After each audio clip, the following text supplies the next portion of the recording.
Hey guys, it's Sam with Celebrity Workout Routines. Welcome to the video. In today's video, we're going to be talking about the diet plan and diet principles surrounding building a physique like Mickey Rourke from The Wrestler. Before we get into that though, just a quick note, if you do enjoy the video, really appreciate it if you could give it a like or subscribe to my channel. Alright, let's get started then. Alright, so for this type of physique, we're going to have a diet plan that consists of two phases. Alright. And phase one is essentially called the bulking phase, where your primary goal is to build muscle. And then we have a phase two called the cutting phase, where the primary goal is to lose fat. And we do this for a few different reasons. And the main reason is the simple fact that you can't build muscle and lose fat at the same time. Your body needs or requires certain types of foods and caloric goals during each phase that it's nearly impossible. It's the same as, building muscle requires a higher level of calories, higher level of protein, higher level of carbs.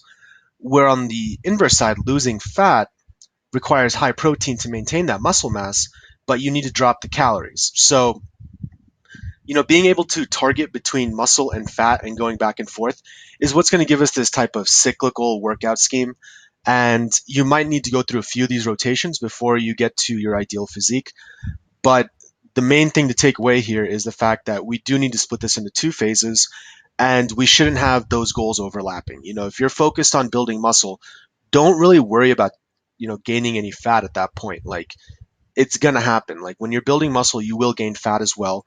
And when you're losing fat, you will lose some muscle as well. So, as long as we think of this as two phases, another great reason why this helps is makes your caloric requirements every day and setting that diet plan. It makes that more easily defined. It makes it easier to follow. So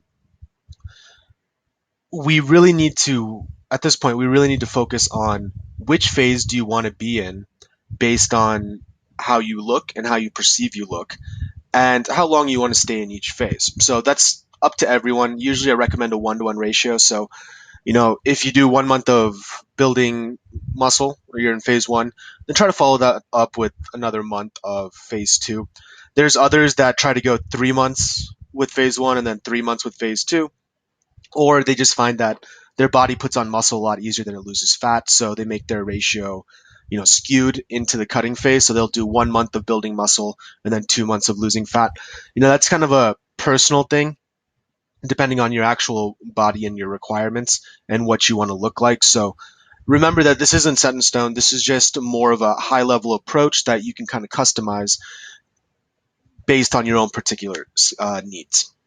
All right. And the third reason why this is a really good way of approaching it is it just really helps us retain our muscle mass.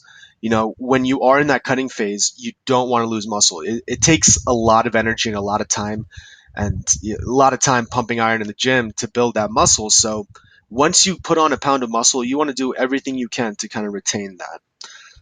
All right. So let's get into phase one here. Phase one, as I said before, is the bulking phase. And in the bulking phase, you're going to eat above your maintenance requirements. And essentially, your maintenance requirements is the number of calories you burn throughout the day, and then add on the calories that you burn through exercise. And you want to eat above that. That gives your body a surplus of nutrients to build muscle.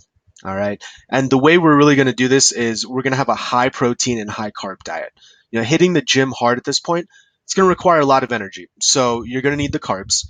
And you're also tearing your muscle fibers as you lift weights. So we do want to provide the body with a high level of protein to help repair the muscle and make it come back stronger. All right. So some example foods just real quick. We're going to break it down into three categories: protein, carbs, and fats. And for protein, pretty much any lean meat. Egg whites is a great cheap option. It's probably, having a couple egg whites every morning for breakfast is a great way to get in like an extra 20, 30 grams of protein. Again, fish, chicken, ground turkey, tuna steak, all great options, and gives you some variety. You're going to be eating a lot of protein during this phase. So make sure you have a few recipes stocked up so that you don't get sick of any single one type of meat. All right, as for carbs, we're going to stick with complex carbs, and that's going to primarily come from oatmeal, brown rice, black beans, and sweet potatoes. There are other way to get carbs, but you want to stay away from the simple carbs, which is like processed foods, sugary drinks, any of that stuff. You want to cut that out. It's not going to be the same as complex carbs. All right.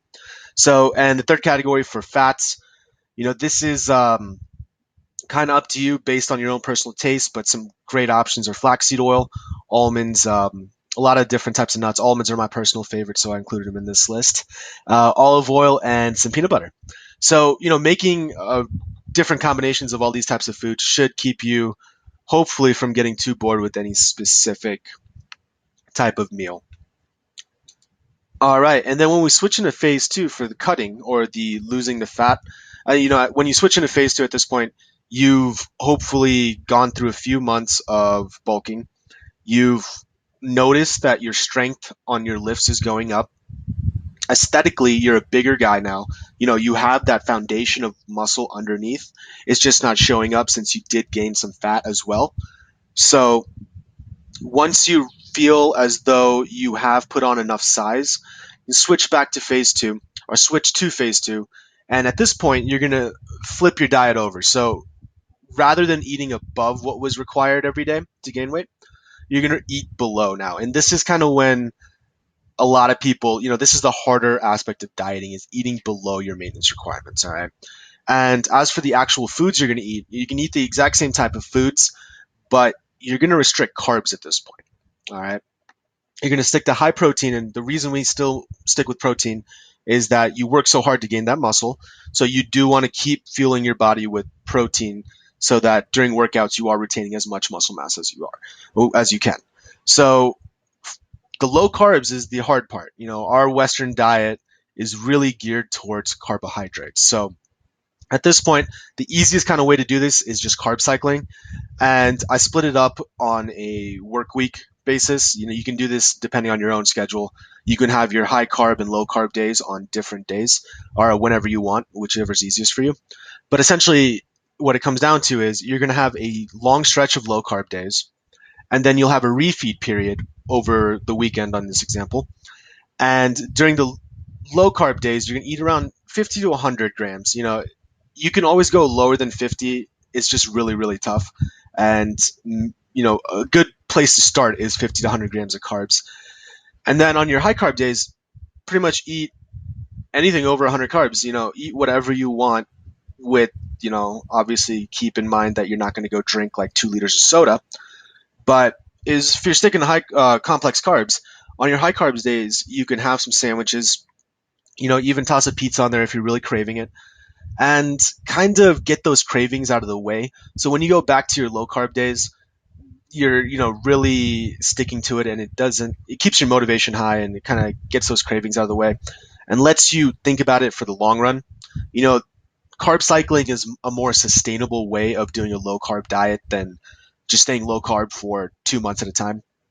It for someone, if you're working a lot, if you have a job that's physically demanding, and taking all those factors into account, just having a few days where you can have higher carbs does keep you motivated for the long run. And that's kind of the goal here, right? We want to think about our physique 7 8 months from now. We don't really care about the 1 week 2 weeks. So anything that's sustainable, think about the long term and just keep it consistent, and you'll eventually get the type of physique that you want. All right, guys. Well, that's it for today's video. Again, if you did enjoy the video, really appreciate it if you could give it a like or subscribe to my channel. Gives me some great feedback on the type of videos you guys like. And again, if you have any questions, always feel free to leave a comment below, and I will try my best to respond. Again, thank you guys again for watching. Really appreciate it. I'll catch you all later. Peace.